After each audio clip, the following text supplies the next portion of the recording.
जयंती उत्सव समितीच्या वतीनं या जीवन पुरस्काराचे मानकरी या दाम्पत्याला या ठिकाणी दिला जातो। पुन्हा एकदा टाळ्यांच्या गजरामध्ये त्यांचं आपण स्वागत करूया।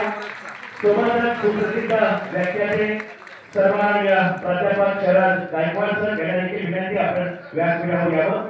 त्याचबरोबर कार्यकारी कार्याध्यक्ष राहुलजी वायकरे सर आपल्याला देखील विनंती करतो की आपण सन्मान साहेबांचा मी सन्माननीय आजच्या या साहित्य लोकशाही अण्णाभाऊ साठे जयंती उत्सव समितीचे संस्थापक निमंत्रक सन्माननीय प्रकाशजी वायकरे साहेब आपल्याला विनंती करतो की या ठिकाणी जीवन गौरव पुरस्काराचे मानकरी असणारे सन्माननीय डॉक्टर पद्मश्री डॉक्टर प्रकाशजी आमटे बाबा आणि सन्माननीय माई यांचा आपण स्वागत परिचय करून द्यावा। सर्वांना विनंती आपण अण्णाभाऊ साठे जयंती महोत्सव समिती महाराष्ट्र राज्य यांच्या वतीनं आज 105वी जयंती साजरी होते।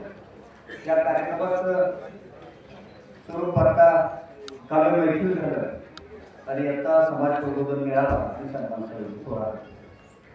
हा कार्यक्रम प्रास्ताविकेमध्ये सांगतो की या कार्यक्रमाची स्थापना 2014 साली आणि हा कार्यक्रम एवढ्यासाठी होते की एका किरकोळ वादावर समाज संघटित कसा केला जातो त्यासाठी संघटन म्हणून आपण या समितीचा वापर या आजचा 105वा जयंती सोहळा साजरा करताना आदरणीय प्रकाश बाबा आमटे यांचा परिचय करून देतो की यामध्ये प्रकाश बाबा आमटेंचे वडील मुरलीधर आमटे बाबा आमटे यांनी कुष्ठरोग्यांची सेवा केली आणि त्यांच्याच विचारांचा वारसा घेऊन आदरणीय भाऊ आणि माईसाहेब हे आदिवासींची सेवा करायला त्यांच्यावर उपचार करणं त्यांच्या शैक्षणिक सुधारणा करणं त्यांची वैद्यकीय सेवा सगळं हे बाबूंनी काढून गेली 50 वर्ष त्या भूमंडलामध्ये लोकविराजनी प्रकल्पामध्ये काम करतात आणि अशा माणसाला समाजासमोर आणण्याचा उद्देश असा की माझा समाज अज्ञान आहे, समाजाची जाण नाही, जरी असली तर त्याचा कोणाला उपयोग पडला नाही पाहिजे या प्रकारची माणसं समाजाची समाजामध्ये प्रबोधन नाही, विचारांचा वारसा जपत नाही। म्हणून आम्ही जयंती समितीच्या माध्यमातून प्रत्येक क्षेत्रातल्या मान्यवरांना जो माणूस अहोरात्र समाजाची सेवा करतोय साहित्य रूपानं प्रबोधनाच्या रूपातून सेवेच्या रूपातून काम करून त्याला समाजापर्यंत आणतोय आणि त्यांची ओळख समाजाला करून देते, त्यांचे विचार समाजापुढे आणण्याचे काम करतोय। आता यावर्षी आपण 2014 स्थापन संस्था केली, त्यामध्ये कॉम्रेड गोविंद पानसरे, त्याच्यानंतर भाई वैद्य, सिंधुताई सपकाळ, डॉक्टर आहा साळुंके, सत्यपाल महाराज, प्राध्यापक बाबुराव गुरव आणि अंकल सोनवणे या मोठ्या माणसाला जीवन गौरव पुरस्काराने सन्मानित केले। त्याचबरोबर समाजातली प्रचंड ताकद असणारी माणसं समाजासाठी काम करतात पण समाजाच्या ते नजरेसमोर आले नाहीत म्हणून त्याला म्हणजे काम आम्ही करतोय। 2014 साली आम्हाला या कार्यक्रमासाठी सुरुवात मला B.R. पाटील त्यावेळी सिनियर इन्स्टिट्यूट करायचे आणि प्राध्यापक डॉक्टर शरद गायकवाड हे माझ्या पाठीशी कायम राहिलेले आहेत। संस्थापक फाउंडर असल्यामुळं शरद गायकवाड हे कायमच निमंत्रण नाही दिलं तरी ते असतात त्याच्यामुळं आणि या सरांनी मला जे पाठबळ दिलं ते मी कधीच विसरू शकत नाही। त्याच्या ऋणातून आम्ही कायम राहावं असंच मला वाटतंय। B.R. सरांनी आजच्या कार्यक्रमामध्ये एवढ्यासाठी त्यांचा सन्मान करतो आपण भाऊ की ते शिक्षकी पेशात शिक्षकी पेशातनं पोलीस खात्यात आले, पोलीस खात्यात पण सेवा केली, शिक्षकी पेशात पण सेवा केली आणि रिटायर झाल्यानंतर जे काय मिळतं सेवानिवृत्ती होते त्यातनं वृद्धांसाठी त्यांनी 5 नंतर करून आमच्या कराची राही कुणाचंही मार्गदर्शन न घेता फक्त टिकटॉक वर त्या हिरोईन झाली अशा पद्धतीची माणसांनी समाजासमोर आणण्याचा प्रयत्न केला। मला बऱ्यापैकी समाजातून साथ मिळाली, काही हा कार्यक्रम होऊच नाही यासाठी प्रयत्न केले। स्पष्ट बोलतो खाला नाही पाहिजे संस्कारी मुडकोळी करायला पाहिजे आणि बरोबर राहून तू याचं नाही करायचं किंवा आपला करायचं अशा पद्धतीचा आता हा असली सुद्धा त्याच पद्धतीने आम्ही अडचणी उभा केलेल्या आहे. तर सर्वांना आतापर्यंत आम्हाला सहकार्य दिलं यापुढे यावर संधी संधी तर सर्वांनी मला सहकार्य दिलेलं आहे. तसं यापुढे राहावं आणि रिसर्च स्वागताचा कार्यक्रम राम लावणी करतील आणि धन्यवाद.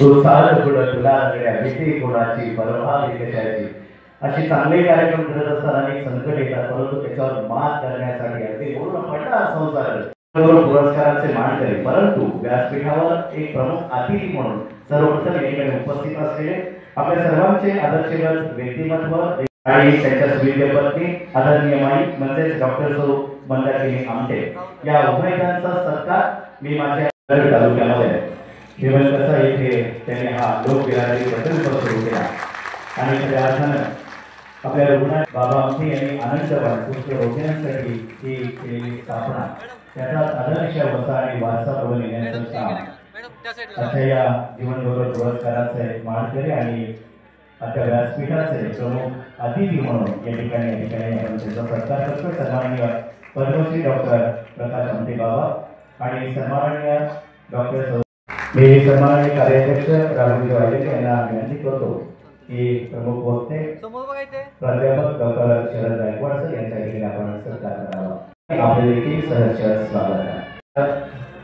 राम दाभडे यांच्या वतीनं माझे अध्यक्ष संजय कराके यांच्या ठिकाणी सत्कार.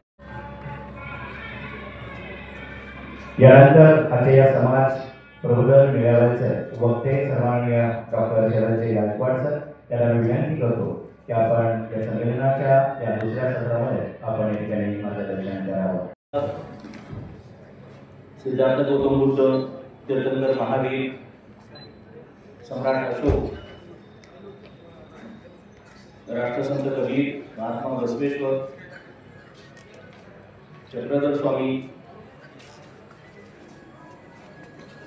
विद्रोही राष्ट्रसंत तुकाराम महाराज, छत्रपती शिवाजी महाराज, छत्रपती संभाजी महाराज, राष्ट्रमाता जिजाऊ मासाहेब फुले शाहू आंबेडकर, तंट्या भिल्ल, बिरसा मुंडा, उमाजी नाईक, रामस्वामी पेरियार, अहिल्याबाई होळकर, राष्ट्रसंत गाडगे बाबा ज्यांच्या जयंतीनिमित्त आपण एकत्र आलो होते, सत्यशोधक साहित्यरत्न अण्णाभाऊ साठे, सत्यशोधक प्रभूजी प्रसाद साळवे, मुक्ता साळवे या तमाम बहुजन उद्धारक महापुरुषांच्या विचार प्रतिमा आणि तत्वज्ञानाला सुरुवातीला विनम्र अभिवादन करतो.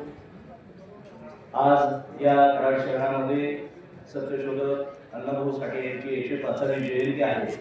या जयंतीच्या निमित्तानं कराड तालुक्याच्या वतीनं प्रतिवर्षाप्रमाणे अखंडपणे या ठिकाणी प्रबोधन सत्र, काव्य मैफिल, शाहिरी जलसा अशा पद्धतीचे कार्यक्रम सातत्यपूर्ण ही कराडची मंडळी राबवत असतात. या संयोजनामधील प्रकाश बायदंडे, रामभाऊ दाभाडे आणि सर्व संयोजकांना मनपूर्वक धन्यवाद देतो. विचारपीठावर उपस्थित असलेले तमाम अखिल मानवजातीला समाजसेवेचा वसा आणि वारसा आजच्या काळात एक आदर्श म्हणून तमाम मानवजातीला संपूर्ण विश्वाला आदरणीय, वंदनीय, स्फूर्तिस्थान, प्रेरणादायी व्यक्तिमत्व म्हणून असलेले प्रकाश बाबाजी आमटे, मंदाताई आमटे, आमच्या शिवानी मॅडम आणि विचारपीठावरील सर्व मान्यवर. खरं तर अनंता राऊत यांच्या 2 तासाच्या काव्य मैफिलीनं आपण भारावून गेलेलो आहोत आणि एवढं मोठं तत्वज्ञान कवितेच्या माध्यमातून त्यांनी या ठिकाणी आपल्यासमोर सांगण्याचा प्रयत्न केलेला आहे. ज्यांच्या जयंतीच्या निमित्तानं आपण एकत्र आलेलो आहोत ते अण्णाभाऊ साठे यांना फक्त 49 वर्षांचं आयुष्य लागलं. माणूस किती वर्ष जगला याच्यापेक्षा कसं जगला हे जास्त महत्वाचं आहे. 49 वर्षाच्या आयुष्यामध्ये 1.5 दिवसाच्या वरांड्यात बसलेल्या, शाळेतली नाही, वर्गातली नाही, वरांड्यात फक्त पहिला दिवस पूर्ण आणि दुसरा अर्धा दिवस, या 1.5 दिवसाच्या अल्प शिक्षणानं या अंगच्या गुणवत्तेनं प्रतिभेनं अण्णाभाऊ साठे नावाच्या या प्रतिभा संपन्न महान साहित्यिकांनी जवळजवळ 27 वर्षांच्या लेखन कालखंडामध्ये 1942 ते 1969 या 27 वर्षांच्या अवघ्या लेखन कालखंडामध्ये 1.5 दिवसाच्या शाळेच्या ज्ञानाच्या जोरावर 77 ग्रंथांची निर्मिती केली. ही जगातली फार मोठी एक वैचारिक अशी एक देण आहे, एक चमत्कार म्हणूया, ज्याचा चमत्कारावर विश्वास नव्हता, परंतु स्वतः असा एक साहित्यिक चमत्कार करून दिला. आणि म्हणून अण्णाभाऊ साठेंना भारताचे मॅक्झिम गॉर्की म्हणून ओळखलं जातं संपूर्ण जगभर. कारण मॅक्झिम गॉर्की हा रशियाचा महान मानवतावादी लेखक आहे आणि या महान मानवतावादी लेखकाला आपला लेखन गुरु समजून, 7 समुद्रापलीकडचा लेखन गुरु मानून अण्णाभाऊ साठेंनी आपली वाणी आणि लेखणी झिजवली. खरं तर अतिशय कमी आयुष्यामध्ये, म्हणजे छत्रपती शिवाजी महाराजांना अवघं 50 वर्षांचं आयुष्य, राजर्षी छत्रपती शाहू महाराजांना अवघं 48 वर्षांचं आयुष्य लाभलेलं असताना या माणसांनी आयुष्यातला प्रत्येक क्षण आणि क्षण हा समाज उद्धारासाठी, माणुसकी आणि मानवतावाद या त्रिसूत्रीवर आधारित संपूर्ण आयुष्य यांनी खर्च केलं. आणि म्हणून त्या काळामध्ये अण्णाभाऊ साठे हे साहित्याकडे जे आहे ते त्यांनी जे साहित्य लिहिलं त्याच्यावर अलीकडे 10 चित्रपट, म्हणजे अण्णाभाऊ हयात असताना पण त्या काळात अनेक चित्रपटांची निर्मिती झाली. अलीकडे अग्निदिव्य नावाची अण्णाभाऊंची जी कादंबरी आहे, वेडात मराठी वीर दौलले सात, ते त्या प्रतापराव भोसलेंच्या जीवनावर छत्रपती स्वराज्य रक्षक संभाजी महाराज नावाची मालिका ज्यांनी लिहिली ती प्रताप गंगावणे या लेखकांनी अलीकडे अण्णाभाऊंच्या अग्निदिव्य या कादंबरीवर आधारित ही राव रंबा नावाचा चित्रपट अलीकडे प्रदर्शित केला. म्हणजे त्या राव रंबासह अण्णाभाऊंचे त्या काळात फकीरा, बांगडेचा वाद, डोळे मोडीत राधा चाले यासारखे जवळजवळ 10 चित्रपट हे मराठी भाषेत आतापर्यंत प्रकाशित झालेले आहेत. खरं तर अण्णाभाऊ आपण म्हणतो म्हणून किंवा आपल्या जातीचे म्हणून, आपल्या भागातले म्हणून आपण त्यांना मोठं म्हणतोय असं नाही. म्हणजे त्या काळात नोबेल पारितोषिक विजेते जे आहेत लेखक, अमेरिकेचे जॉर्ज लंडन, हे यांच्या बरोबरची तुलना ही अण्णाभाऊ साठेंची जागतिक स्तरावरचे संशोधक करत असतात. सन्मानित करण्यात येतं. त्या मानपत्राचं वाचन सर्वप्रथम प्राध्यापक पैलवान अमोल साठे सर यांनी करावं. आजच्या या समाजगौरव पुरस्काराचे मानकरी किरण मारुती साठे, शिवावाडी, मासोळी, टाळ्यांच्या गजरामध्ये त्यांचं आपण स्वागत करूया. आणि त्यांना मी या ठिकाणी व्यासपीठावर मी आमंत्रित करतो. त्यांच्या मानपत्राचं वाचन या ठिकाणी होत आहे. तत्पूर्वी सर्व मान्यवरांना विनंती करतो की या पुरस्कारार्थींना तालुका कराड, जिल्हा सातारा. सर्वसामान्य गरीब कुटुंबात जन्माला आलेला, आता सध्या मोठ्या मेकॅनिक आणि या औद्योगिक क्षेत्रात कार्य, क्रीडा क्षेत्रात कुस्ती खेळाची आवड, उत्कृष्ट व्यायामपटू आणि मासोळ येथील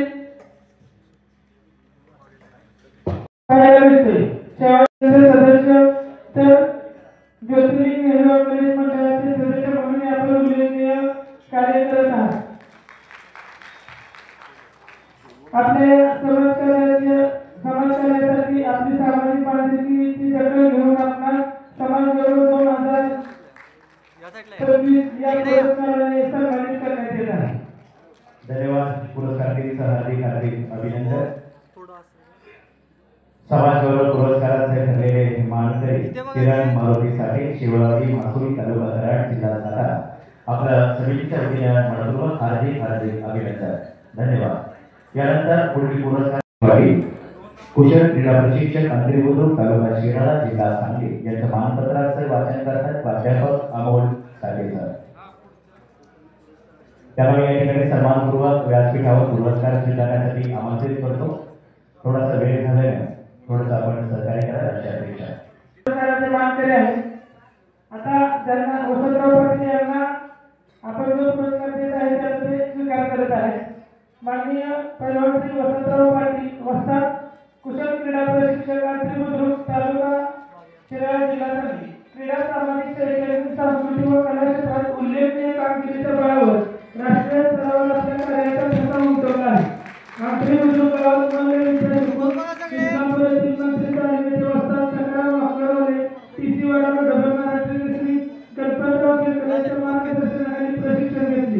विद्यापीठ राज्य आंतरराष्ट्रीय महाराष्ट्र केसरी आणि कुस्ती स्पर्धांमध्ये त्याचीप्रमाणे मिळवली.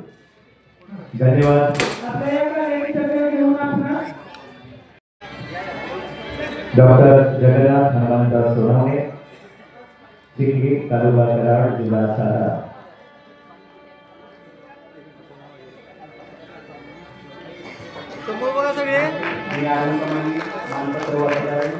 माननीय श्री डॉक्टर जगन्नाथ चिखली, तालुका कराड, जिल्हा सातारा. देशाची आर्थिक राजधानी असलेल्या महानगर मुंबईत आपला जन्म झाला, तरी आपल्या चिखली गावाचे असलेले नाव आपण भेटू नये. ओके.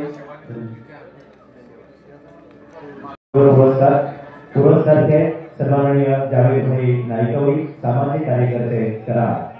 याचे पुरस्काराचे वाचन मी प्राध्यापक दीपक रणाजी सर या ठिकाणी करतो. जावेद नाईकवडी यांच्या टाळ्यांच्या गजरामध्ये आपण स्वागत करूया आणि त्यांचे सर्व समाज बांधव. सन्माननीय जावेद नाईकवडीजी, सामाजिक कार्यकर्ते कराड, समाजातील अन्याय, असमानता, वंचितांचे प्रश्न व सामाजिक समस्यांबाबत आजवर आपण नेहमीच कार्यकर्ता भूमिका घेतली आहे. आंदोलने, लढे आणि जनतेच्या हक्कासाठी आपण देत असलेले योगदान दखलपात्र व प्रेरणादायी ठरले. सत्य, न्याय आणि लोकशाही मूल्ये जपण्यासाठी आपण निर्भयपणे आवाज उठवित आहात. आपल्यामुळे अनेक फेरीवाल्यांना न्याय मिळाला, अडचणीत सापडलेल्या अनेक दुर्बलांना धीर व आधार मिळाला. दलित महासंघाच्या माध्यमातून अनेक आंदोलनामध्ये आपण सहभागी देखील झाला, तुरुंगवास देखील भोगला, पोलिसांच्या वाहनाने जखमी देखील झाला. लोकशाही अण्णाभाऊ साठे यांना मरणोत्तर भारतरत्न पुरस्कार मिळावा यासाठी लक्षवेधी आपण आंदोलन केले. ज्या फाउंडेशनची सेवाभावात संस्था ही देखील आपण स्थापन करून खरोखरच कार्यकर्तृत्व निर्माण केलं, त्याबद्दल आपलं मनपूर्वक हार्दिक हार्दिक अभिनंदन. दिला जाणारा पुरस्कार सन्माननीय doctor M.B. Pawar sir, MBBS MD सच्चेगाव यांना या ठिकाणी पुरस्कार दिला जातो. याचे या पत्राचं वाचन करतायत स्वागत अध्यक्ष राम गावाडे. मी डॉक्टर M.B. पवार साहेब आपल्याला विनंती करतो की पुरस्काराचा स्वीकार करण्यासाठी कृपया आपण व्यासपीठावर यावं. 45 वर्षाहून अधिक काळ रुग्णसेवा करीत आहात. अनेकदा आपण रुग्णांना प्रवास खर्चासाठी मदतीची उपयोग करत आहात. उपचार कौशल्याबरोबरच रुग्णांसोबत जोडलेले आपुलकी देणारे प्रेमळ वर्तन, सहानुभूती, धीर देणारे आपले शब्द रुग्णांसाठी अमृता समान प्रभावी औषध ठरले आहे. अनेक आणि मदत केली. वैद्यकीय सेवेच्या माध्यमातून मानवतेचे समर्पण केले होते. आपल्या निस्वार्थी सेवेमुळे अनेकांचे पाय मारले, अनेक कुटुंबांना त्रास झाला. डॉक्टर हिमांशू देवाचा त्याची प्रतिनिधी आपली विनामूल्य वैद्यकीय सामाजिक कार्यासाठी त्यांना या ठिकाणी पुरस्कार दिली म्हणून या ठिकाणी गौरवण्यात येतात. कार्यक्षेत्रामध्ये त्यांचं आपण स्वागत करूया. गोडेश्वर, तालुका कराड, जिल्हा सातारा या गावातील असणारे हे व्यक्तिमत्व ज्याने आपल्या या भारत देशाला पहिलं ऑलिम्पिक पदक दिलं, अशा स्मृती खुशाबाद जाधव यांच्या या भूमीतील असणारे हे सुपुत्र कॉम्रेड सुनील संभाजी भिसे. आपले संपूर्ण कार्य समाजहितासाठी आपण वाहिले. आपण नेहमीच वंचित, गरीब, गरजू लोकांना, विशेषतः विद्यार्थ्यांना आपली केलेली शैक्षणिक मदत ही खऱ्या अर्थानं प्रेरणादायी आणि राष्ट्र घडवण्यामध्ये योगदान देणाऱ्या गरजू विद्यार्थ्यांना शैक्षणिक साहित्य मिळवण्यासाठी मदत तसेच योग्य मार्गदर्शन करून आपण अनेकांच्या आयुष्याला यशाचा मार्ग दिला. आपल्या मदतीमुळे अनेक विद्यार्थी उच्च शिक्षण घेऊन सक्षम नागरिक म्हणून समाजात उभे राहिले आणि या कार्यकर्तृत्वाने आपल्याला समाज गौरव पुरस्कार 2025 सन्मानित करण्यात येत आहे, त्याचा आम्हाला आनंद होतो आहे. एका कार्यक्रमामध्ये पुन्हा एकदा आपण त्यांचं स्वागत करूया. कॉम्रेड सुनील संभाजी प्रमुख उपस्थिती पाहुणे म्हणून येथे उपस्थित असलेले सुप्रसिद्ध मराठमोळी अभिनेत्री कुमारी शिवानी मुंढेकर. एकदा जोरदार आपण टाळ्यांनी स्वागत करूया शिवानीचं. एक सुप्रसिद्ध मराठी अभिनेत्री म्हणून आमच्या कराडकरांना अभिमान, ज्यांना स्टार प्रॉब्लेम या वाहिनीवर गाजत असलेल्या गोरंबा या मराठी मालिकेच्या माध्यमातून आपण महाराष्ट्रातील घराघरामध्ये आणि प्रेक्षकांच्या मनावर अधिकाधिक गाजवत आहात. आपल्या अभिनय कौशल्यातून विनोदी, भावस्पर्शी, कुटुंबवत्सल तसेच गंभीर अशा सर्वच भूमिका आपण तितक्याच समर्थपणे साकारत आहात. अभिनयावरील निष्ठा, मेहनत, चिकाटी, कलाप्रेम आणि आजोबा पंजोबांच्या अभिनयाचा वारसा या जोरावर आपण स्वतःची वेगळी ओळख निर्माण आपण केली आहे. मराठी मालिकेच्या विश्वात आपण देत असलेले योगदान लक्षणीय आहे.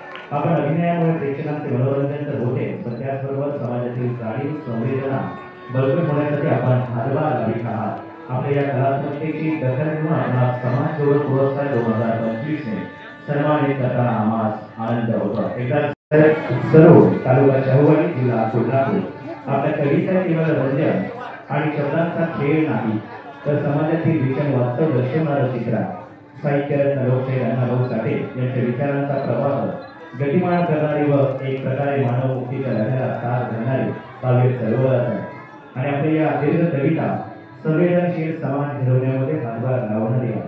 आपल्या या अनुभव साहित्य सेवेचा समाजमुखी कवितेचा गौरव म्हणून आपणास प्राध्यापक हरिहरती स्मृती साहित्य पुरस्काराने सन्मानित करण्यात येत आहे। साता समुद्रापासून विदेशामध्ये आपल्या कराराचं नाव उज्ज्वल केलं अशा यशस्वी उद्योजिका सौ वैशाली प्रशांत भोसले यांनी इकडे आमंत्रित करण्यात येत आहे। टाळ्यांच्या गजरामध्ये त्यांचं देखील आपण स्वागत करूया। सौ वैशाली प्रशांत भोसले यशस्वी उद्योजिका कष्ट चिकाटी आणि दृढनिश्चयाच्या जोरावर आपण स्वतःचा व्यवसाय उभा केला। जिजाई मसाले या उद्योगाच्या माध्यमातून मसाला निर्मितीच्या क्षेत्रात आपण स्वतःचा वेगळा असा दर्जा निर्माण केला। गुणवत्ता आणि पारंपरिक चवीला दिलेले महत्त्व यामुळे आपल्या उत्पादनांना सर्वदूर मागणी वाढत आहे। घराघरात महिलांच्या मनामनात जिजाई मसाले आपुलकीचा विषय ठरलेला आणि म्हणूनच ही काळ आपल्या या यशस्वी उद्योजकीय प्रवासाच्या सन्मान करण्यासाठी आपण समाज गौरव पुरस्कार 2025 ने सन्मानित करताना आम्हाला विशेष आनंद होता। धन्यवाद। पुन्हा एकदा वैशाली भोसले यांचं हार्दिक अभिनंदन आपण या ठिकाणी करूया।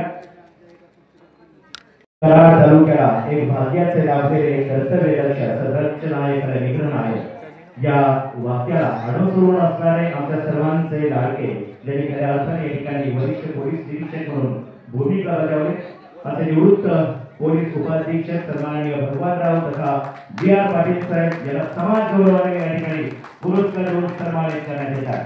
सन्माननीय BR पाटील साहेब निवृत्त पोलीस उपाधीक्षक आपणास विनंती आहे सन्मानपूर्वक मान्यवरांच्या हस्ते हा पुरस्कार आपण या ठिकाणी स्वीकारावा। पैलवान अमोल साठे सर। माननीय भगवानराव तथा BR पाटील निवृत्त पोलीस उपाधीक्षक मुख्य प्रवर्तक पसायदान संकुल प्रकल्प चांदेकरवाडी तालुका राजागिरी जिल्हा कोल्हापूर माणुसकीची श्रीमंती जपणाऱ्या सर्वसामान्य कुटुंबाचा वारसा लाभला। सुरुवातीला शिक्षण होऊन विद्यार्थ्यांच्या मनाची जडणघडण केली। पुढे पोलीस खात्यात अधिकारी म्हणून अनेक जबाबदाऱ्या यशस्वी पार पाडत विश्रांती निर्धारण सूचनांचे रक्षण केले। पोलीस सेवेत कार्यरत असताना शिस्त कर्तव्य निष्ठा आणि न्यायसेवेचा या मूल्यांबाबत आपण नेहमीच ठाम भूमिका घेतली। कायदा व सुव्यवस्था राखण्यासाठी गुन्हेगार अटक आणण्यासाठी आणि त्यांच्या सुरक्षिततेची भावना निर्माण करण्यासाठी आपण केलेले कार्य कौतुकास्पद आहे। अनेक आव्हानांना धैर्याने सामोरे गेलात। कधी स्वतःसाठी न्याय मानवतेचा मार्ग सोडला नाही। आपल्या कार्यपद्धतीत जनतेबाबत असलेली स्नेहाची व कर्तव्य भावना विशेषत्वाने दिसून आली। समाजाचे ऋण मानून निवृत्तीनंतरही आपण समाजकार्यात सक्रिय राहण्याच्या उद्देशाने पसायदान संकुलाच्या माध्यमातून ज्येष्ठांचे आरोग्य व त्यांच्या जीवनात आनंद देण्यासाठी आपण कटिबद्ध राहणार। या चिन्हांवर म्हणून आपण समाज गौरव पुरस्कार 2025 गौरवण्यात येत आहे। धन्यवाद। धन्यवाद। आणि या साहित्य रत्न लोकशाही अण्णाभाऊ साठे जीवन गौरव पुरस्कार ज्यांना या ठिकाणी प्राप्त होतोय अशा आपल्या सर्वांचे आदर्श ज्येष्ठ समाजसेवक पद्मश्री डॉक्टर प्रकाश मुरलीधर आमटे उर्फ बाबा टाळ्यांच्या गजरामध्ये आपण स्वागत करूया। पद्मश्री डॉक्टर प्रकाश मुरलीधर आमटे उर्फ बाबा आणि त्यांच्या स्वीट पत्नी डॉक्टर सौ मंदाकिनी प्रकाश आमटे माई यांना या ठिकाणी जीवन गौरव पुरस्काराने सन्मानित करण्यात येतात। टाळ्यांच्या गजरामध्ये टाळ्या सगळे उभं राहूया आणि त्यांना टाळ्यांच्या गजरामध्ये जीवन गौरव पुरस्काराने या ठिकाणी त्यांना सन्मानित करण्यात आलेला आहे। साहित्य रत्न लोकशाही अण्णाभाऊ साठे जयंती उत्सव समिती कराड महाराष्ट्र राज्य यावर्षीचा दिला जाणारा जीवन गौरव पुरस्काराचे मानकरी पद्मश्री डॉक्टर प्रकाश मुरलीधर आमटे आणि त्यांच्या स्वीट पत्नी डॉक्टर सौ मंदाकिनी प्रकाश आमटे या ठिकाणी यांना जीवन गौरव पुरस्काराने सन्मानित करण्यात आले। देणाऱ्याने देत जावे घेणाऱ्याने घेत जावे घेता घेता एक दिवस देणाऱ्याचे हात द्यावे। जोरदार टाळ्या झाल्या पाहिजे। या जीवन गौरव पुरस्काराचे मानकरी आदरणीय डॉक्टर प्रकाश आमटे बाबा सपत्नीक त्यांना जीवन गौरव पुरस्काराने या ठिकाणी सन्मानित करण्यात येतात। नक्कीच आपुली आहे कार्यक्रम शेवटचे 10 मिनिटाचा अजून आहे. अध्यक्ष बनवत आहे आणि औपचारिकरित्या पुरस्काराला उत्तर देण्यासाठी सन्माननीय व्यास पाटील साहेब की एकमेव या ठिकाणी सर्वांच्या वतीनं 2 मिनिटांमध्ये या पुरस्काराला उत्तर देतील. तुम्ही आपल्याला विनंती आहे. त्याचबरोबर ज्यांनी खऱ्या अर्थानं या आमच्या जयंती उत्सव समितीच्या माध्यमातून विनामूल्य सेवा दिली असे चित्रपट दिग्दर्शक गुरुदास पाटील मोफत जाहिरात करण्याचं काम आपण हाती घेतलं आणि खऱ्या अर्थानं वंकटी दिली. त्याबद्दल आपल्या देखील हेतूचे सन्मान केला जातोय गुरुदास पाटील. त्याचबरोबर जे समोर फोटोग्राफर आहेत ते कृष्ण लोखंडे यांचा देखील विशेष सत्कार या ठिकाणी केला जातो. त्यामुळे इंस्टाग्राम रील्स पाठीशी ठेवून समाजातील युवक आणि महिला भगिनी लोकशाहीर अण्णाभाऊ साठे यांच्या जयंतीचे औचित्य साधून आपल्या जीवन संघर्षावर सामाजिक कार्यावर आधारित इंस्टाग्राम रील्स काही बनवलेले आहेत.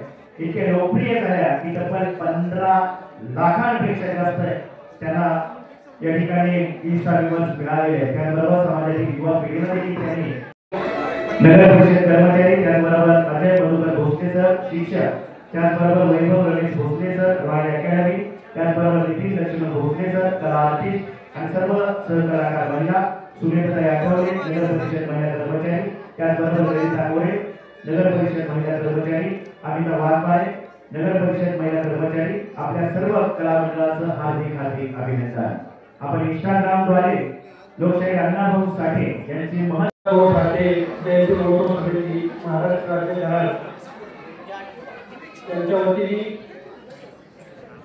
अण्णाभाऊ साठे जयंतीच्या निमित्ताने आणि वेगवेगळ्या क्षेत्रामध्ये सामाजिक काम करणाऱ्या लोकांचा पाठीवरती भाग टाकण्याच्या उद्देशाने आयोजित कार्यक्रमासाठी उपस्थित मंचावरील सर्व प्रभूती उपस्थित आपण सर्व समितीचे सर्व सन्माननीय पदाधिकारी या सगळ्यांना पहिल्यांदा नमस्कार.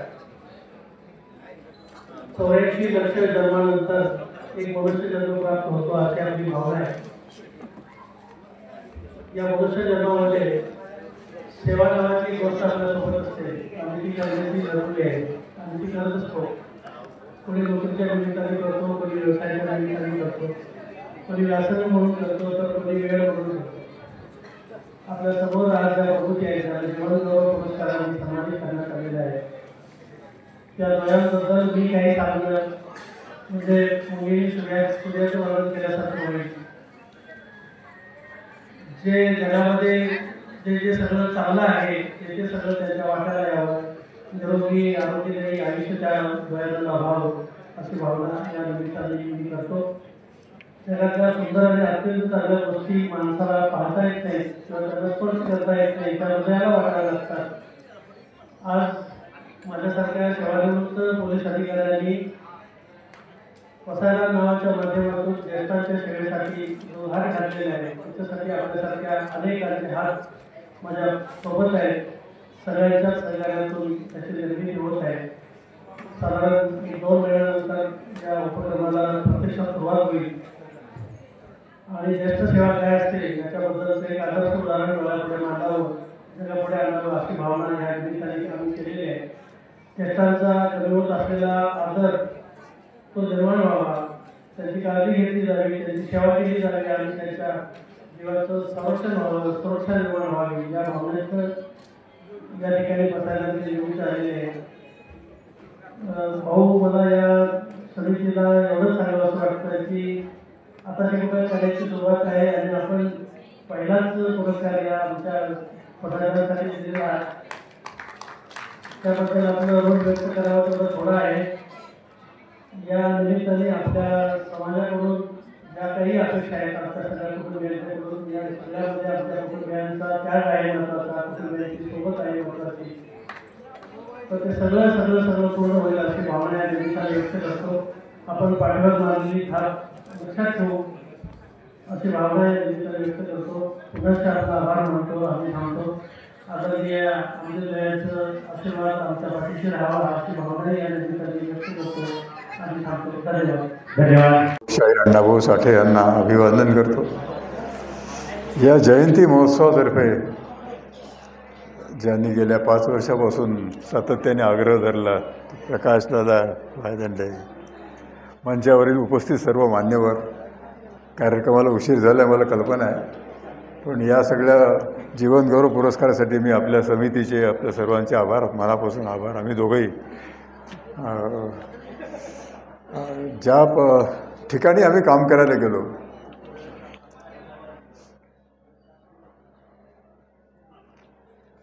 त्याची माहिती कोणाला नव्हती. बाबा आमटेंचं तुम्हाला कार्य माहिती आहे. कुष्ठरोग होते, अंध, अपंग, हे सगळेच दिव्यांग, त्यात मूकबधीर होते. त्यांचं पुनर्वसन करता करता त्यांचे मुलं MBBS झाले, म्हणजे मी आणि विकास. त्यांना असं वाटलं की यांना आपण वेगळं जग दाखवावं. पण त्याचं निमित्त त्यांनी काय केलं की आपण या भामरागड भागामध्ये, जंगलामध्ये त्रिवेणी संगम आहे, तिथे पिकनिकला जाऊया. आणि आनंदवनापासून भामरागड 250 किलोमीटर आहे. त्या काळामध्ये 1970 साली, म्हणजे जवळजवळ 55 वर्षापूर्वी बाबा आम्हाला घेऊन गेले. पोचायला 2.5 दिवस लागले. रस्तेच नव्हते, मध्ये नदी नाले. पण जेव्हा आम्ही भामरागडला पोहोचलो तेव्हा इतकं प्रसन्न वाटलं. घनदाट जंगल, 3 नद्यांचं पाणी, शुद्ध पाणी, मल्टीस्टार, कारण तिथे काही सुविधा काहीच नव्हत्या, शेकोटी पेटवायची फक्त. तर बरं वाटलं आम्हाला की बाबांनी चांगल्या ठिकाणी आपल्याला 2 दिवसासाठी आणलं. दुसऱ्या दिवशी बाबांनी म्हणाले, तिथं आलोच आहे इतक्या लांब, तर आपण एखादा एरिया बघू आणि एखादं गाव बघू, इथे कोण राहतं. त्यांना अर्थात माहिती होतं आणि जाणीवपूर्वक ते पिकनिकच्या नावाखाली तिकडे नेलं आम्हाला. आणि पहिल्या गावात गेलो तेव्हा लक्षात आलं की तिथले जे आदिवासी होते, ज्यांच्या अंगावर वस्त्र नव्हतं, म्हणजे अगदी लंगोटीसुद्धा खूप पैलवानाची मोठी असते, चिंधी, प्रायव्हेट पार्ट झाकण्यापुरती, मुलं संपूर्ण उघडे, दिगंबर ज्याला म्हणतो आपण. आणि आम्ही सगळे थंडीचे दिवस, डिसेंबरचा महिना, म्हणून आमच्या अंगावर शाली, स्वेटर आणि कुडकुडतो आहे आम्ही, आणि ते सगळे दिगंबर आहे. तर हे पुस्तकात वाचून आपल्याला समजत नाही. आपण सगळेजण वाचतो की कंदमुळं आणि शिकारीवर आदिवासी आपली उपजीविका करतात. त्याच्या पलीकडे आपल्याला काही, म्हणजे आपण जातच नाही खरं, म्हणजे विचारही करत नाही. बाबांच्या डोक्यात हा विचार येणं आणि त्याच्यातून त्यांचं जीवन दाखवणं. तर विचारूया त्यांना. तर जसं आपण कसं काय आपण मतलब गावात गेलो विचारतो, जसं जवळ यायला लागलो तसं ते जंगली जनावरासारखे घाबरून जंगलात पळून गेले, कोणी थांबलं नाही. हा एक अनुभव नवीन होता आम्हाला, कारण बाबांच्या आश्रमात कुष्ठरोगी की ज्यांना समाजाने वाईट टाकलं होतं, हाकलून दिलं होतं, अशा लोकांचा बाबांनी पुनर्वसन करून प्रतिष्ठा दिली. आणि इथे तर असं काही रोग नव्हता, काही आपण त्यांच्यावर काही अन्याय केला असंही काही नव्हतं. तर माणसाच्या मनात एवढी भीती का, माणसाच्या मनात माणसाबद्दल एवढी भीती का. दुसऱ्या गावात गेलो, लांब लांब गावं, जंगल घनदाट आणि छोट्या छोट्या झोपड्या, कोणीच आमच्यासाठी थांबलं नाही. आवाज आला गाडीचा की बाहेर यायचे आणि जवळ यायला लागले की पळून जायचे. संध्याकाळी आम्ही त्या संगमावर जिथे आमचा मुक्काम होता, शेकोटी पेटवलेली आहे, तरी थंडी वाजत होती, अंगावर स्वेल शॉट. डिसेंबरचा महिना, टेम्परेचर खूप खाली जातं. तर सगळेजण स्तब्ध होतो, म्हणजे आपलं ते काही डोक्यात विचार, दिवसभरात आपण काय पाहिलं. तर बाबांनी हा क्षण पकडला की यांच्यावर परिणाम झाला आहे. तर म्हणाले, आता तुम्ही दोघंही डॉक्टर होतात आहे, आणि तोपर्यंत आमचा निर्णय झाला होता की आपण आनंदवनचं काम पुढे न्यायचं. ते म्हणाले की तुम्ही जर निर्णय घेतला आहे, माझी इच्छा आहे की या आपल्या भावंडांसाठी, माडिया जनजाती होती ती, प्रिमिटिव्ह ट्राईब, म्हणजे अति मागास समाज, यांच्यासाठी काहीतरी काम करावं. बाबा वकील होते, त्यामुळे ते म्हणाले मी काही डॉक्टरीचं काम नाही करू शकणार, मी पण त्यांना शेती शिकवू शकेन, मी त्यांना पुनर्वसन, त्यांना प्रशिक्षण देऊ शकेन, व्यवसाय प्रशिक्षण, असं बाबा बोलतात. तर तेव्हा माझ्या डोक्यात तसं ट्यूबलाईट त्याला उशीर घेतो पेटायला, तसं बाबांच्या पिकनिकचा उद्देश लक्षात आला की हे त्यांना वेगळं जीवन दाखवायचं प्रत्यक्ष. तर मी विचार न करता बाबांना म्हटलं की तुम्ही आता 60कडे वळता, ज्यावेळेस माणूस निवृत्त होतो, मी तर फक्त 22 वर्षाचा आहे, तर तुम्ही हे जे काम सुरू केलं तर त्याची जबाबदारी मी घेईन. असं उत्स्फूर्तपणे बाबांना शब्द दिला आणि त्या पिकनिकमधून लोकबिरादरी प्रकल्पाचा जन्म झाला. आणि मग असं बघा एकामागून एक घटना घडत गेल्या की मग सरकारला अर्ज केला, इथे काम करायला जागा पाहिजे. तेव्हा सगळ्यांना माहिती आहे नोकरशाही कसं काम करतं, त्यांनी उत्तरच दिलं नाही. उत्तर दिलं नाही. 71 साली आमची इंटर्नशिप संपली. आता काय जागा निर्णय झाला पण जागा नाही. मग पोस्ट ग्रॅज्युएट जॉईन करू टाईमपास म्हणून सर्जरीत मी जॉईन केलं. तिथे बघा म्हणजे मंदाकिनी देशपांडे जी नागपूरला आमच्याच मेडिकल कॉलेजला होती, पण 1 वर्ष सिनियर होती. तिची आमची ओळख नव्हती. 5.5 वर्ष एकत्र होतो पण ओळख नव्हती. पण ती अनस्थेशियाने मी सर्जरीत काम करताना एकत्र त्याची एका पेशंटवर काम करताना ओळख झाली. ओळखीचं प्रेमात कसं रूपांतर झालं कळलं नाही. बघता बघता आम्ही फिरायला लागलो. तर मग ते तू काय करणार मी काय करणार असं आपण विचारतो. तेव्हा तिला सांगितलं की माझा निर्णय झाला आहे, बाबांना शब्द दिला आहे त्या भामरागडच्या जंगलामध्ये आदिवासींसाठी. असं करत करत ते प्रकरण पुढे गेलं, बाबांच्या कानावर गेले. बाबांना कळलं की हा एका मुलीला घेऊन फिरतो आहे. तर त्यांनी बोलवून घेतलं आनंदवनात. तोपर्यंत आनंदवन बघितलं नव्हतं त्यांनी. आनंदवनात आल्यानंतर ते आनंदवन त्यामुळे चांगलं, त्यावेळेला लोकांच्या मनातले गैरसमज कमी झाले होते. फळाफुलांनी बहरलेलं होतं, सौंदर्य होतं. कुष्ठरोगाच्या संस्थेमध्ये सौंदर्य होतं, बगीचे होते, सगळेजण कामात होते, कोणी तिथे भीक मागत नाही. त्यांच्यातला स्वाभिमान जागृत झाला होता. ते बघून कोणाला बरं वाटायचं लोकांनी. पु ल देशपांडेच होता तिथे येऊन गेले होते त्यावेळेस. त्यांनी बाबांच्या कामाची ओळख महाराष्ट्राला करून दिली. त्यावेळेला किर्लोस्कर नावाचं मासिक होतं, त्यात एक मोठा लेख लिहिला होता. तर बघून तो काय आनंद व्हायचा लोकांना. त्यांनी म्हटलं होतं, वा लिहिलं होतं, आनंदवनाचा हा आनंद हा कुष्ठरोग्यांच्या दुःखापेक्षा खूप काही पटीने जास्त आहे. आणि लागट आहे. त्याच्या अनेक लोक मग आनंदवनात पुलंच्या लेखानंतर यायला लागले. पिकनिक स्पॉट झाल्यासारखं झालं की ज्या कुष्ठरोग्याला आपण वाळीत टाकत होतो तिथे लोक येऊन व्हिजिट करायला लागले. साहित्यिक आले, नाटककार आले, इतर सगळे गायक होते, पंडित कुमार गंधर्व, भीमसेन जोशी, वसंतराव देशपांडे. तर अशा आनंदवनात जेव्हा ही आली तेव्हा त्यांच्या बाबांच्या लक्षात आलं की आनंदवन पाहून प्रसन्न झाली आहे. तर त्यांनी मग तिला म्हटलं की तुझं लग्न करायचा निर्णय झाला आहे का? ती म्हणाले मी शब्द दिला आहे. मग शब्द दिला आहे पण मग तो कुठे काम करणार आहे माहिती आहे का? तर त्यांनी सांगितलं म्हणजे कुठेतरी भामरागडच्या जंगलात काम करणार. ते बाबांनी त्याला ऐकलं, ते शब्द दिलेला आहे. तर त्यांनी 72 साली आमचं लग्न लावून टाकलं. आईची इच्छा होती की माझा मोठा भाऊ डॉक्टर आहे पण त्याचं लग्न आधी झालं पाहिजे परंपरेप्रमाणे. पण त्यांनी विचार केला की त्याच्या लग्नाला उशीर झाला समजा तर हिचाही निर्णय बदलू शकेल. त्यामुळे त्यांनी 72 साली लग्न करून दिलं. आमचं शिक्षण चालू राहिलं. आणि 73 साली तिने अनस्थेशियामध्ये लेक्चरशिप सुरू केली. मी सर्जरीचं MS करत होतो. आणि जेव्हा डिसेंबर 73ला जागा मिळाली तेव्हा मी MSचं शिक्षण सोडलं. तिने आपल्या नोकरीचा राजीनामा दिला आणि एका झोपडीमध्ये आमचा संसार सुरू झाला. आता तिथे गेल्यावर काय होतं की जूनच्या 15 तारखेला साधारण पाऊस पडतो की नदी नाल्या भरले. 6 महिने जगाशी संबंध तुटला. आता अशा ठिकाणी राहायचं जिथे कंप्लीट आयसोलेशन आहे, जिथे आपल्या ओळखीचं कोणी नाही, ज्यांच्यासाठी गेलो ते आपल्या जवळ येत नाहीत. तर तिथे काय राहायचं. मी मग किती संयम ठेवायला पाहिजे. आपला निर्णय चुकला तर नाही. या लोकांना गरज नसताना आपण आलो का? बरं जेवायला काय मिळायचं तिथे दुकानं नाही. आनंदवनातून डाळ आणि तांदूळ घेऊन ठेवायचं की जे खराब होत नाहीत. कणकी ताळ्या पडतात. भाजीपाला नव्हताच. तर वरण भात करायचं. आमच्यावर 5-6 कार्यकर्ते आले बाबांच्या प्रेरणेने. सगळ्यांचे एक नवीन कुटुंब तयार झालं. आणि संध्याकाळी 7च्या आत जेवण, म्हणजे जैन धर्माचं पालन करत होतो आम्ही, कारण 22 वर्ष वीज नव्हती. त्याच्यामुळे सगळं संध्याकाळी जेवण करून मग रात्री शेकोटीपाशी बसून 8 वाजता मध्यरात्र पहाटे सकाळी उठून फिरायला जाणे, मग बाकीचे कामं करणं, गावागावात व्हिजिट करणं. तर या सगळ्या कार्यकर्त्यांना निराशा वाटू नये. म्हणजे आपल्याकडे नैराश्य येणं खूप साहजिक आहे की आपण आलो आहे ज्यांच्यासाठी तेच लोक येत नाहीत. मग मी त्यांच्याशी असा गप्पा मारता मारता असा विचार करत होतो की त्यांनी आपल्यावर विश्वास का ठेवावा. त्यांनी आपला अनुभव घेतला नाही, किंवा जो काही घेतला असेल आपल्या शिकलेल्या सिव्हिलाइज माणसाचा तो वाईटच असेल. त्याच्यामुळे आपल्याला प्रयत्न करणं भाग आहे. भाषा वेगळी होती, मग भाषा शिकलो. मग त्यांची परंपरा काय आहे की प्रत्येक गावात मांत्रिक असतो, आजारी माणूस त्यांच्याकडे जायचा.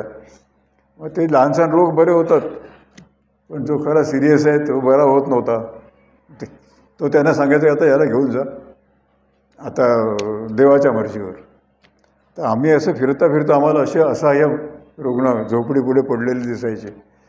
पहिला रुग्ण होता हा शेकोटीपाशी झोपल्यामुळे जळला होता. त्याला फिट आली आणि तो 10 वर्षाचा मुलगा 40% जळला. पुजाऱ्याच्या किंवा मांत्रिकाच्या औषधाने त्याच्यामध्ये पस झाला, इन्फेक्शन झालं, अळ्या पडल्या आणि मग त्यांनी सांगितलं आता याला घेऊन जा. तर तो विचार अस्वस्थ होता, कारण अळ्यासारख्या चावतात, त्याच्या रक्त मांसावर त्या मोठ्या होतात. तर आम्ही आईवडिलांना म्हटलं की याला तुम्ही घेऊन येता का. तर आईवडिलांनी आशा सोडली होती, तर हे म्हणतात घेऊन या. तर हे मग कशाला घेऊन येऊ, झाडाखाली आमचं क्लिनिक होतं. त्याने आणून ठेवलं, आम्ही त्याचं ड्रेसिंग केलं, त्याला अँटीबायोटिक इंजेक्शन्स दिले, फिट्सच्या गोळ्या दिल्या आणि आयुष्यात कधी औषध घेतलं तर म्हणजे औषधाचा परिणाम लवकर झाला. पहिली केस औषध घेण्याची. आणि बघता बघता तो बरा झाला, जखमा बऱ्या झाल्या, फिट बंद झाल्या आणि मग तो चालाय फिरायला लागला. म्हणजे अशामुळे लोकांचा हळूहळू विश्वास बसत राहिला की हा पेशंट जर मरणार होता. दुसरा एक खाटीवर आणला, लांबून आणलं, 30 किलोमीटरपर्यंत तोपर्यंत बातमी पोहोचली होती, तो बेशुद्ध होता. तर त्यांनी आपले प्रयत्न केले, संपलं होतं त्यांचं सगळं. मग तो आणल्यावर आमच्या दोघांची पंचायत की याचं निदान कसं करायचं. तिथे लॅबोरेटरी नाही, त्यांची भाषा बरोबर येत नाही. तपासायचं, नाडी तपासली, स्टेथोस्कोप लावला, पुस्तकं वाचले, दोघांनी मिळून एक निदान ठरवलं किंवा मेंदूचा मलेरिया असेल, डास भरपूर आहेत. तर त्याप्रमाणे त्याला त्या उपचार सुरू केले.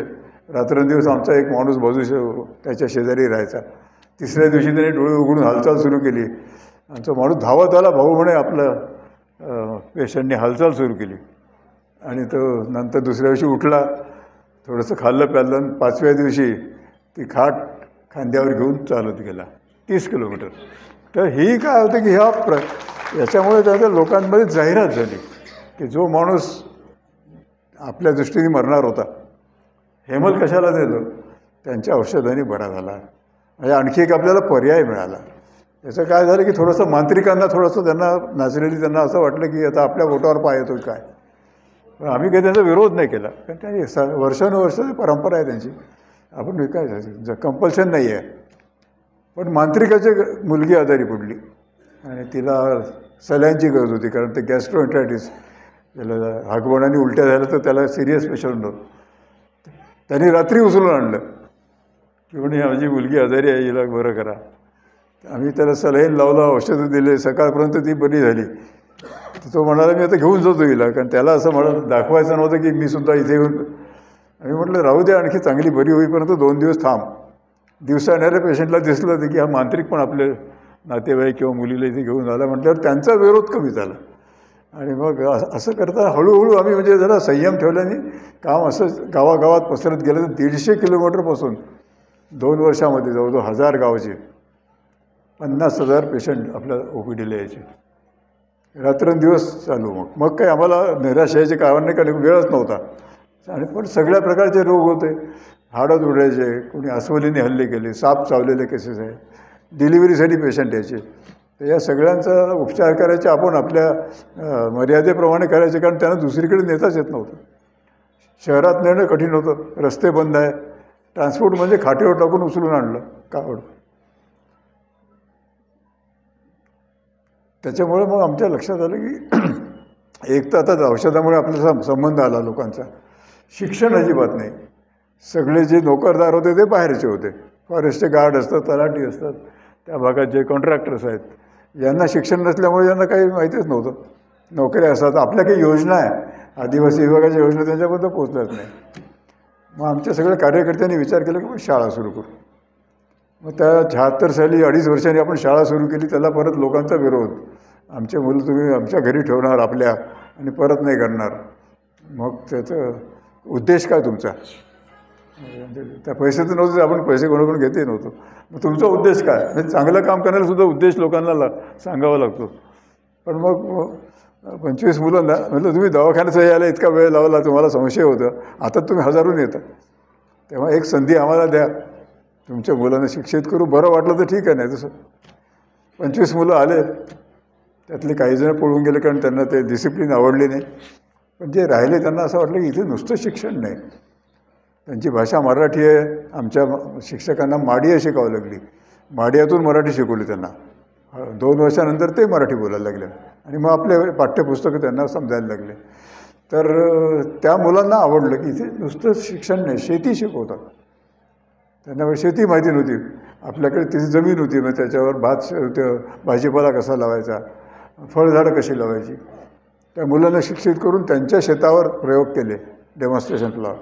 हळूहळू त्यांना शेतीचा विकास व्हावा त्यांचा आणि शिकारीवर अवलंबून राहू नये. तोपर्यंत शिकारीवर होतं, काय मारलं नाही. म्हणजे ॲक्च्युली जेव्हा पोटात भूक असतं तेव्हा उंदीर मारा, गाय बैल होते ते सुद्धा प्राणी म्हणूनच होते त्यांच्याकडे. उंग्यांची चटणी खायची, पक्षी मारून खायचं. तर त्यामुळे आम्ही म्हटलं शेती शिकवू, म्हणजे हा पर्याय दाखवला तर हळूहळू शिकार कमी होईल. असं करत करत मुलांची संख्या वाढत गेली. वाढता वाढता 600वर आपण थांबलो. मुली पण शिकायला लागल्या, अर्ध्या मुली पण आहे. राऊसाहेब तिकडे स्त्रियांना इज्जत जास्त आहे आपल्या इतर गावांपेक्षा. तिला स्वातंत्र्य आहे.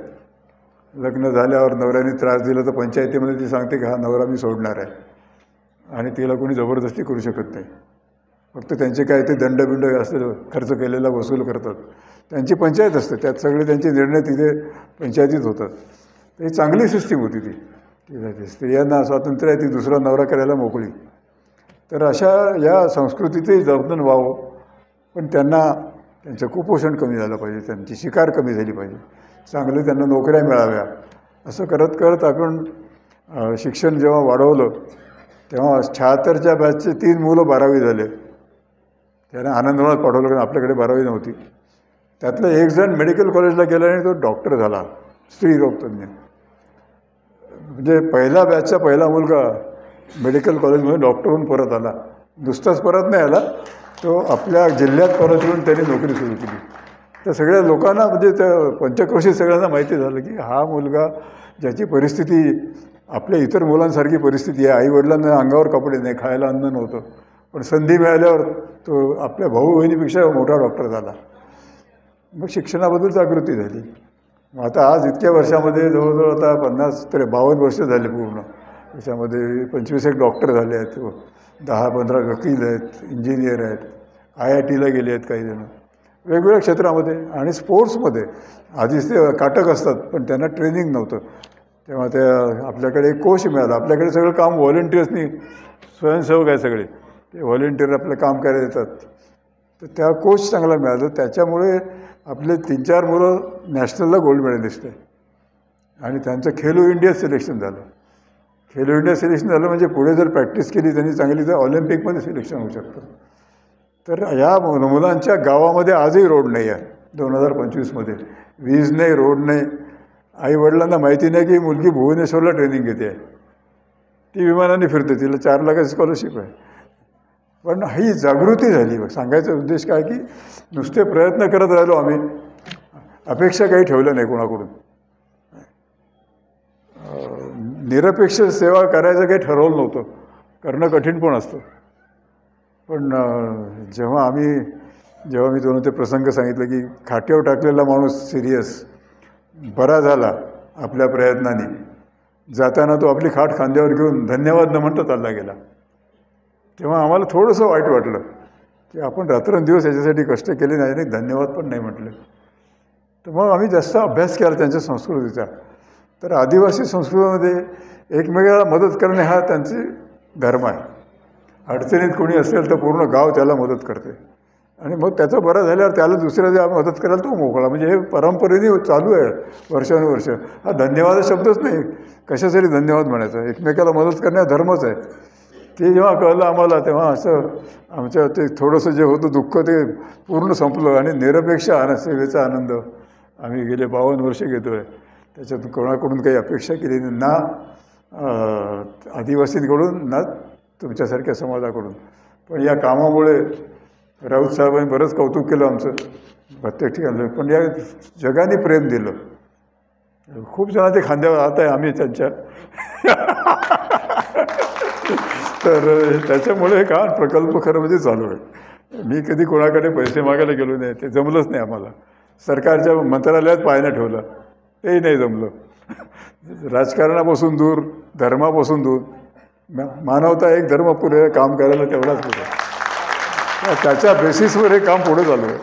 हां, निधर मी राजकीय नाही आणि असला तर काय, धर्म तर मानवता धर्म आहे.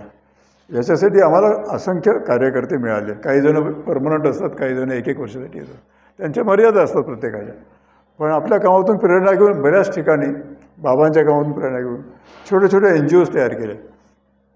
आपल्या त्या भागात जे काही प्रॉब्लेम असतील, HIV लोकांचे आहेत, पारध्यांचे प्रॉब्लेम होते तिकडे, मतीन भोसले वगैरे आहेत बघा तिकडे, प्रश्नचिन्ह. तर अशा ठिकठिकाणी वेगवेगळ्या छोट्या छोट्या संस्था आहेत आणि त्यांची मूळ प्रेरणा ही एकतर आनंदवन किंवा हेमलकसा, याच्यातून महाराष्ट्रात जागोजागी NGOs तयार झालेले आहेत. ते एक असं परिपूर्ण जीवन आम्ही दोघं जगलो. आम्हाला काही म्हणजे आयुष्यात काही अपेक्षा केली नव्हती, खूप काही मिळालं. प्रकाश दादा तर किती वर्षापासून मागे होते आणि आम्हालाही असं आमचं भाग्य आहे की अण्णाभाऊच्या नावाने जीवनगौरव पुरस्कार हा एक खूप मोठा योग आहे. इतके सारे पुरस्कार मिळाले, पण अण्णाभाऊंचं काम खरंच अतुलनीय आहे. त्यांच्या कामात त्या माणसाला शिक्षण घेऊ दिलं नाही त्या काळाच्या परिस्थितीमुळे. त्यांनी 40 पुस्तकं लिहावे, नाटकं लिहावे, त्यांच्यावर सिनेमा आहे. रशियामध्ये त्यांचं पुस्तक आहे, त्यांचा सत्कार झाला. तर या सगळ्या माणसाच्या नावाने हा पुरस्कार दिला आपण आपलं खूप खूप धन्यवाद. आपण सर्वांनी बराच वेळ दिला या कार्यक्रमाला, त्यासाठी पुन्हा एकदा शुभेच्छा देतो आणि धन्यवाद. धन्यवाद. मेले तरी चालते, परंतु लाखांचा पोशिंदा जगला पाहिजे. आणि त्या अशा 5,000 मातंग लोकांना समा करून पहिली परिषद ज्या व्यक्तिमत्वाने घेतली, अशा स्वर्गीय अण्णा रामचंद्र मोहिते गुरुजी यांना या ठिकाणी मनोनंतर यानंतर त्यांनी आपल्या या समाज प्रबोधनाच्या या दुसऱ्या सत्रामध्ये व्याख्यान दिलं.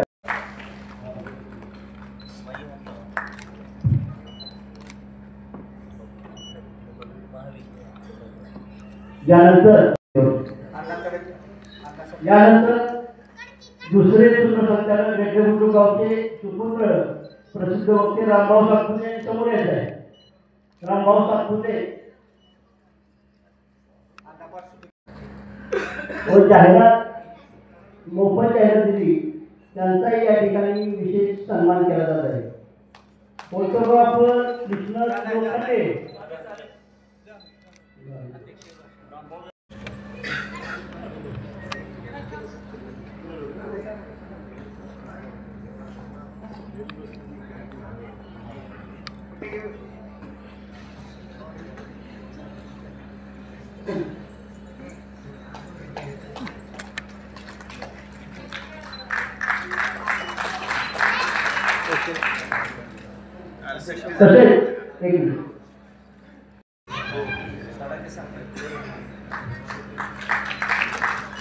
यानंतर आदरणीय सौरभ तात्या पाटील आणि नगरसेवक सोबतच सन्माननीय परवीजी काकडे साहेब, महाराष्ट्र प्रदेश अध्यक्ष नगर समाज महासंघ दिल्ली या दोन्हीच्या वतीनं आदरणीय जीवनगौरव पुरस्काराचे मानकरी सन्माननीय पद्मश्री डॉक्टर प्रकाश आमटे यांचा सप्रत्येक या ठिकाणी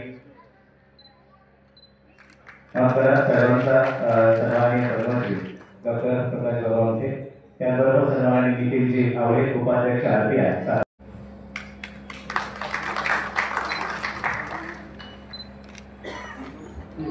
त्याचबरोबर सन्मान डॉक्टरांचा हस्ते व्हावा अशी त्यांना विनंती करतो. एकदा जोरदार टाळ्याने आपण त्यांचं देखील स्वागत करूया. या कार्यक्रमाचं जेवढी जबाबदारी केली, अगदी किती जरी त्यांनी मगाशी भाषणातून सांगितलं विरोध असले तरी मगाशी सांगितलं की लाख मेले तरी चालते, परंतु लाखांचा पोशिंदा मात्र जगला पाहिजे. आणि ते खऱ्या अर्थानं पोशिंदे म्हणून गेले 10 वर्ष निमंत्रण म्हणून काम करतात. अगदी थोडी अनंत राहून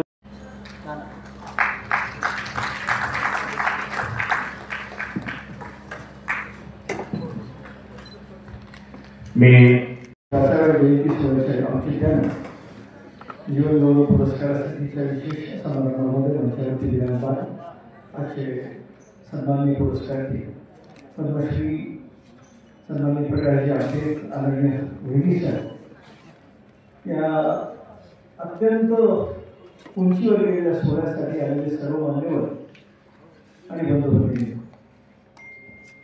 आजवर या सभागृहामध्ये गेली 38 वर्ष अनेक प्रसंगाच्या निमित्ताने मला येण्याची संधी मिळाली. प्रत्येक वेळी एक औचित्य असतं की आपण एखाद्या उपक्रमाला चालू एखाद्या समारंभाला चालू आहोत.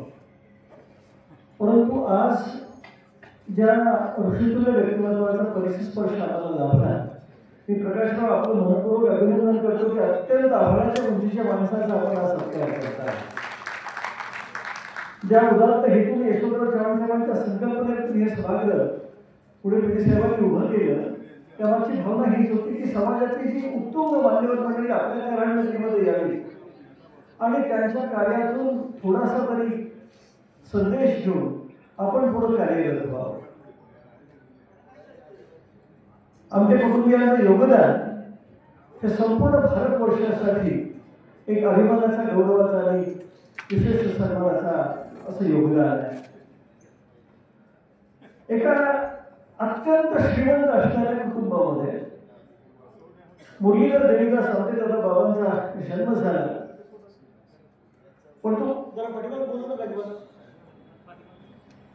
परंतु आपण समाजाचं देणं लागतो की मानसिकता उदाशी बाळगून बाबांनी आपलं संपूर्ण आयुष्य कुष्ठरोग्यांच्या सेवेसाठी खर्च घातलं, दिव्यांगांच्या सेवेसाठी खर्च घातलं आणि समाजासमोर एक उत्तुंग असा अनेक आयाम निर्माण करून दिला की आपल्याला करता येतं.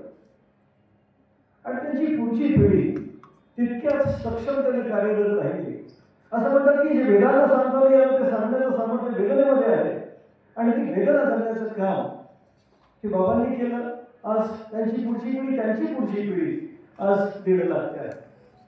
आम्ही पुराण कथा वाचल्या, ऐकल्या, सिनेमांमधून पाहिल्या सुद्धा, परंतु पाटील साहेब त्यातला एकही विषय आमच्या कधी नजरेस आला नाही. पण तो आज ऋषितुल्य व्यक्तिमंडळ म्हणजे काय ते दाम्पत्य आज आपल्याला पाहता येतं.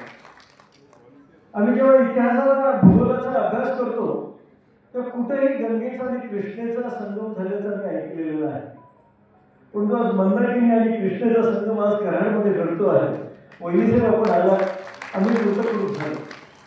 आपल्या प्रती आमच्या भावना व्यक्त करण्यास शब्द नाही आहेत. ज्या ज्या पुरस्कारांना सन्मानित केलं साऱ्यांचं मनपूर्वक अभिनंदन करतो. मी खूप बोलतो, परंतु मला आता नक्की माहिती आहे की कळलं असं बोलावं, कळेपर्यंत बोलावं, कळल्यानंतर नकळत सुद्धा बोलू नये. बाबांचं जेव्हा निधन झालं तर त्या प्रसंगात मी एक कविता लिहिलेली होती. ती कविता आपल्यापर्यंत पोहोचली सुद्धा होती.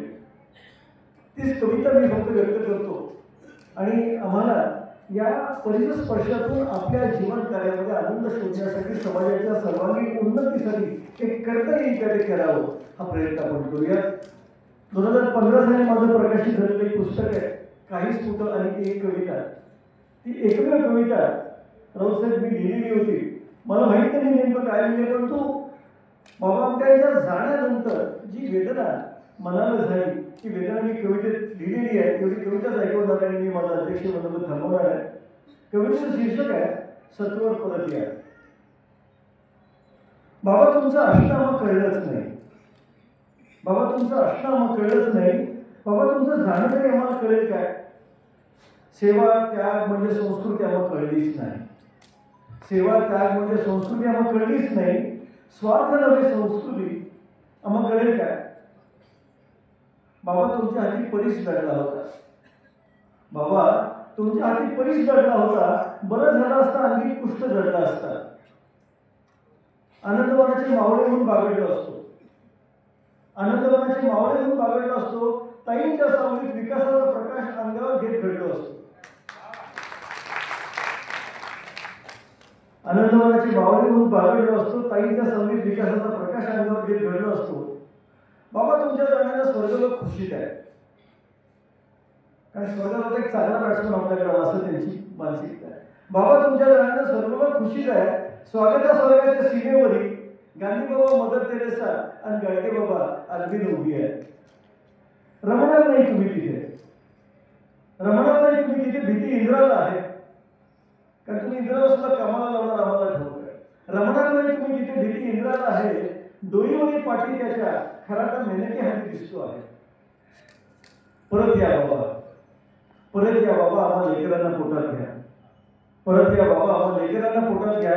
त्वचेवरील नसला तरी मेंदूतला कुष्ठ आमच्या, त्वचेवरील नसला तरी मेंदूतला कुष्ठ आमच्या, तुमच्या धगीने जाळण्या परत या बाबा, सत्तेवर परत या.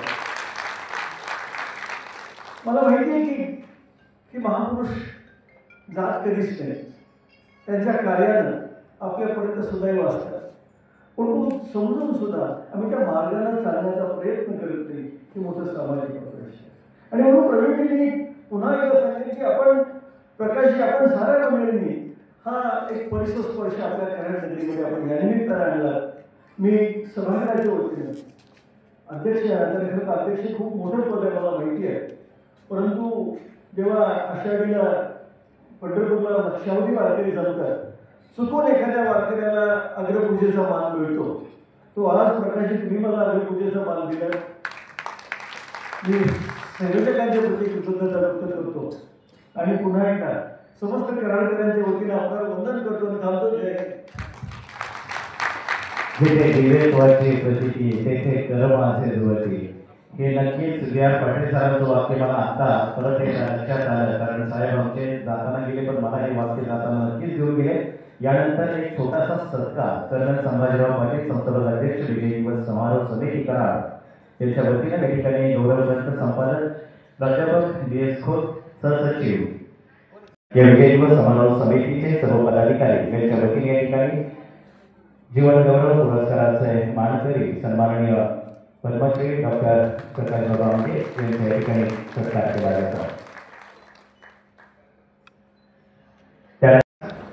मी सर्वांची माफी मागतो.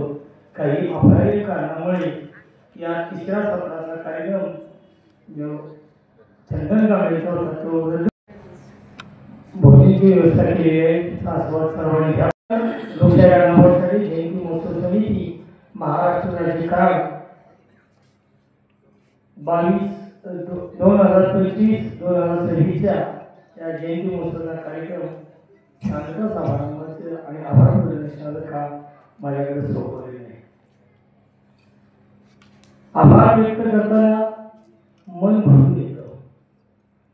आजचा दिवस किती धावपळीत गेला, काय आहे काय नाही हे बघता बघता आपल्या कार्यक्रमाला आवर्जून कोण आले हेही लक्षात राहिले नाही.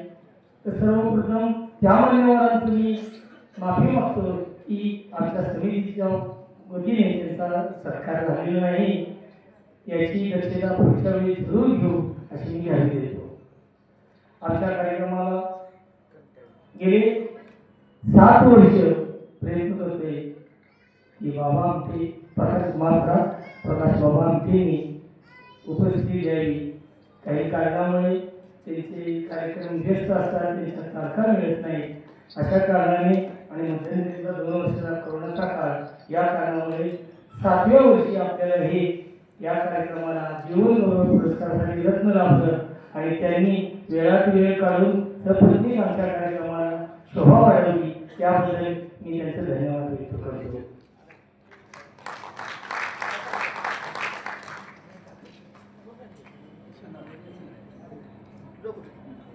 सन्माननीय ॲडव्होकेट संभाजीराव मोहिते आजच्या कार्यक्रमाचे अध्यक्ष, त्यांनी असा उल्लेख केला, संपूर्ण महाराष्ट्रातून देशातून पंढरीची वारी करण्यासाठी लोक येतात, परंतु एकाच कुठल्या तरी व्यक्तीला किंवा शेतकरी असेल गरीब असेल पंढरीच्या वारीच्या पंढरपुराची पूजा करण्याचा मान मिळतो. आणि आज समितीनं मला दिलेला आहे चुकून असा त्यांनी उल्लेख केला. तसं तुम्ही तेवढ्याच कोल्हापुराचे आहात, आम्हाला आदरणीय आहात. तुमचं कार्य आम्ही कराड क्षेत्रामध्ये पाहतोय, संपूर्ण महाराष्ट्र पाहतोय. आपणही वेळात वेळ काढून आमच्या कार्यक्रमाला उपस्थित राहिला, अध्यक्षस्थान मुदत घुसवलं आणि आम्हाला उपकृत केलं, त्याबद्दल मी तुमचे आभार मानतो. तसेच आमचे स्नेही बंधुप्रिय सन्माननीय शरदरावजी गायकवाड, थोर अभ्यासक